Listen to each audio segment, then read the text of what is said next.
products or services, if you want to create something that's enchanting, ask yourself, is it deep, intelligent, complete, empowering, and elegant? Are you rolling the dice? The next thing is to be able to describe your product in something that's short, sweet, and swallowable.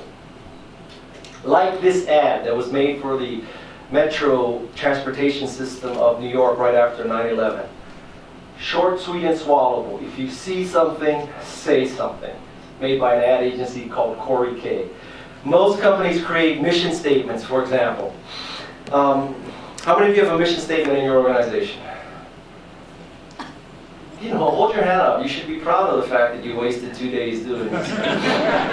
So, I don't know how people make mission statements, but in my day, when we were in the mission statement making business, it was a 2-day off-site, right?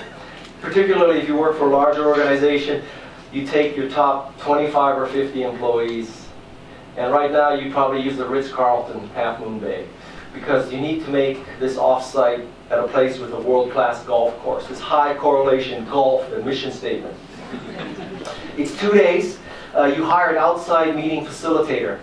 You have to hire an outside meeting facilitator because no one on your executive team can lead. If you had a leader, you wouldn't need the off-site. So you hire Moonbeam.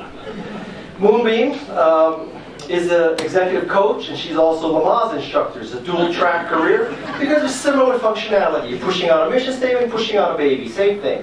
So Moonbeam drives a Prius. God help you, not a Ford Mustang. Drives a Prius. She's a vegetarian, Birkenstocks, all the good stuff. Okay. So the first day, she has you form cross-functional teams with the people at the company you can't stand. So engineering has to work with marketing, sales has to work with ops, all right? And you do these things like you climb ropes together, you turn around and you close your eyes and you fall into each other's arms. Kumbaya, at the end of the day, you're all communicating better, you love the people you couldn't stand in the morning. The second day you're in a small room, there's a pad of paper, you got your magic marking pen, and you're going to create this mission statement.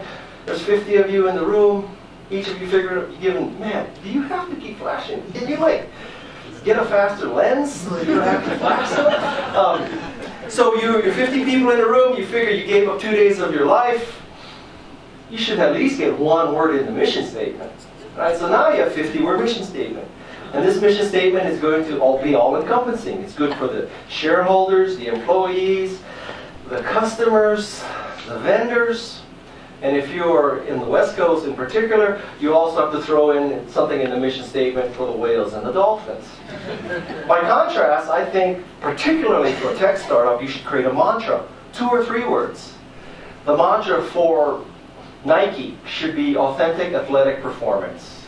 Authentic athletic performance. Just do it as their slogan. The mantra for Target, democratize design. The mantra for eBay, democratize commerce. My personal mantra, empower people, 2 words. Make it short, sweet, and swallowable. Not 50 words, not a whole bunch of acronyms, not all your IEEE standards. Short, sweet, and swallowable. And the last point, before I go on. This is a sign that I took a picture of to illustrate the opposite of short, sweet, and swallowable. This is a sign that has 4 paragraphs of text to teach you how to cross a street. This sign was photographed on the campus of Brown University. So in the Ivy League, you need 4 paragraphs to cross the street. I thought maybe it's only a Providence thing, but really, no. The next day I went to Yale, and this was same sign on the campus of Yale. So this is an Ivy League thing. That's not short, sweet, and swallowable. The next point is to conduct a pre-mortem. This is a piece of advice I really hope you take to heart. So, a post-mortem is obvious. After your product or service dies, you try to figure out why it died. The problem with doing that is, A, it's too late.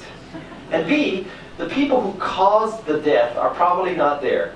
They're probably fired, or they're quit, or they're reorged, or something. They're gone, right? And it's like really hostile. Nobody gives a damn. They just want to move on with their life. You don't learn much at a post-mortem. It is too late. A pre-mortem is this scenario.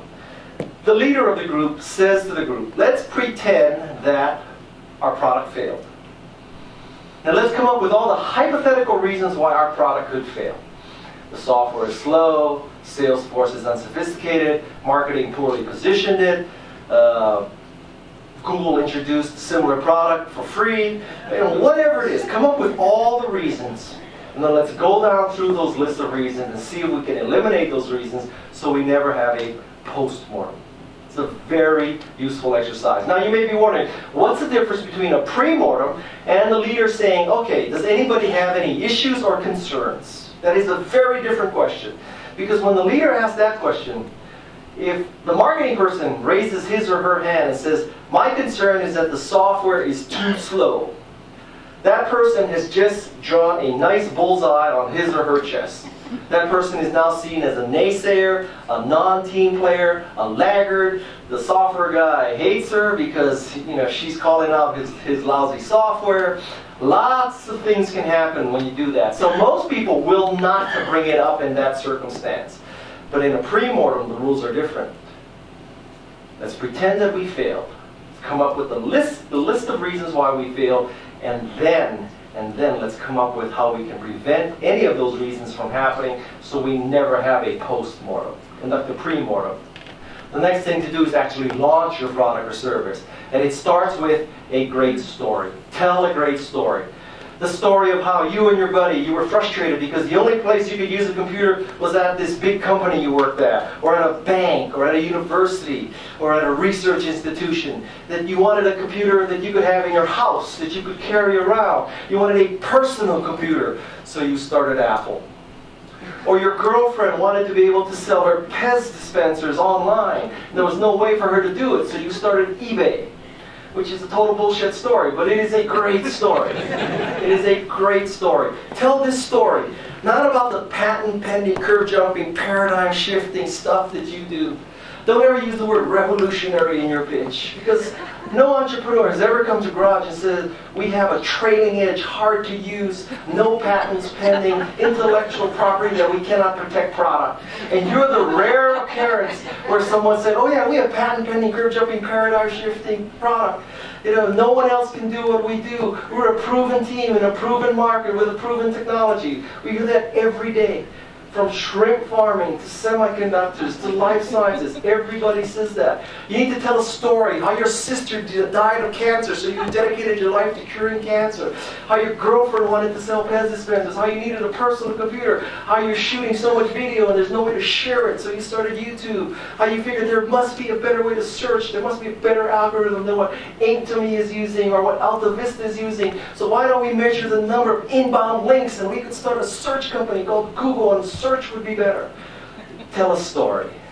Tell a story. The next thing is to plant many seeds. I believe there are two forms of marketing. Marketing 1.0. Marketing 1.0 is hierarchical. You suck up to the A-listers, the Wall Street Journal, New York Times, Forbes, Fortune, Wired, Fast Company, Entrepreneur. You suck up to these very visible A-listers. You suck up to them, or if you don't do the sucking up, you hire a PR firm to do the sucking up for you. Okay, $15,000 a month, you get an Oriental art history from Wellesley to suck up to the tech writer for you.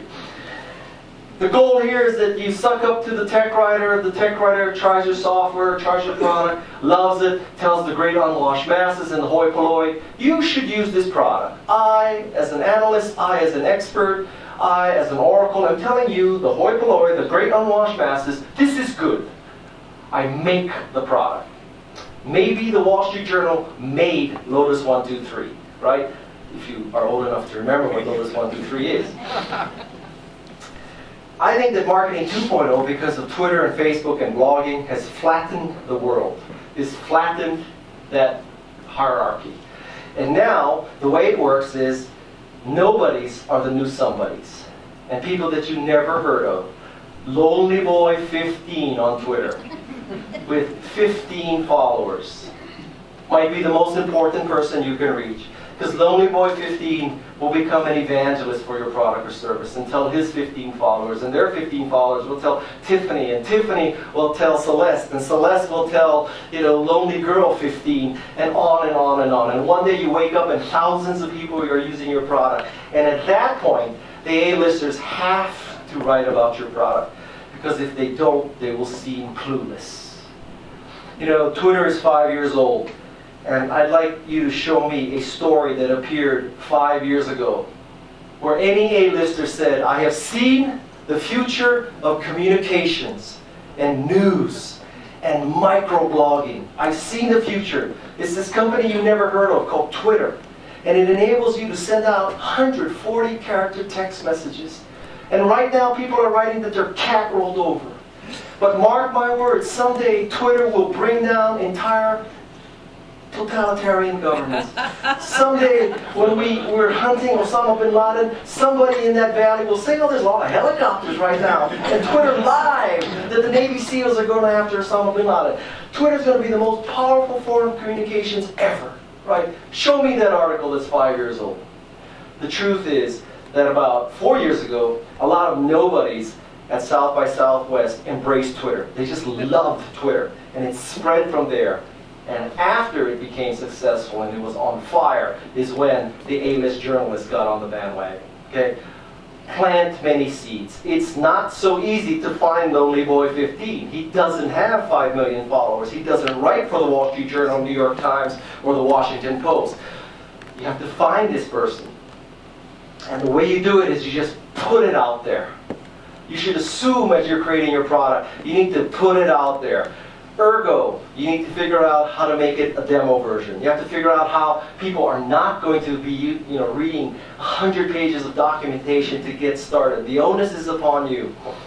When Enchantment came out, the book, typically a business book publisher seeds 150 copies, okay, to the Washington Post, New York Times, Publishers Weekly, and I did a very different thing. I seeded this book to 1,600 people.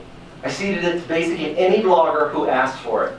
And so now there are about 350 reviews of the book, and I don't mean just by small business, entrepreneur, social media bloggers. It's been reviewed by vegetarian blogs, by dog trainer blogs. I also own the esthetician blog market. Estheticians love the book Enchantment. One day they're writing about mascara, the next day it's lip gloss, and the next day it's Enchantment. It's about inner beauty. Hallelujah.